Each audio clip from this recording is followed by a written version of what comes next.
राजापूर मतदारसंघाकडे सगळ्यांचंच लक्ष लागलं होतं आणि या ठिकाणी राजन साळवी हे ठाकरे गटाचे विद्यमान आमदार आहेत आणि तेच संभाव्य आमदार राजापुरात असतील असं दिसतंय। राजापूरमध्ये राजन साळवी यांनाच पुन्हा राजापूरचे नागरिक पसंती देत आहेत असं दिसतंय।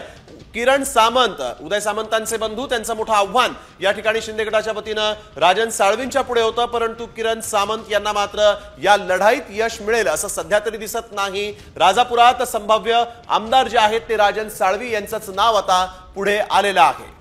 दरम्यान राजन साळवी यांच्या संभाव्य आमदार होण्याची कारणं काय आहेत हे सुद्धा आपण जाणून घेऊयात आमचे प्रतिनिधी अमोल कलये यांच्याकडनं। रत्नागिरी जिल्ह्यातली सर्वात चुरशीची लढत झाली ती राजापूर मतदारसंघामध्ये। राजापूर मतदारसंघामध्ये 64.17 इतकं मतदान झालं आहे। जे 2019च्या तुलनेमध्ये हे सर्वाधिक या मतदारसंघातलं मतदान आहे।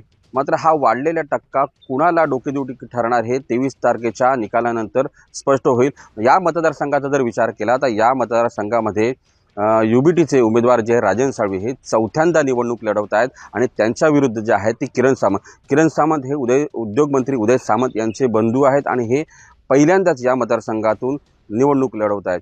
जर या मतदारसंघाचा विचार केला तर या मतदारसंघांमध्ये ग्रामीण भागामध्ये राजन साळवी हे सरस ठरतील, तर शहरी भागामध्ये किरण सामंत हे सर्वाधिक मताधिक्य घेतील। पण एकंदरीत जर विचार केला तर या मतदारसंघामध्ये अविनाश लाड देखील अपक्ष म्हणून उमेदवार आहेत आणि ही अपक्ष उमेदवाराची मतं ही कुणाला डोईजवळ चढतील हे स्पष्ट होईल। मात्र एकंदरीत पाहिलं तर राजन साळवी यांचं सध्या तरी पारडं या मतदारसंघामध्ये जड असल्याचे चित्र पाहायला मिळतंय।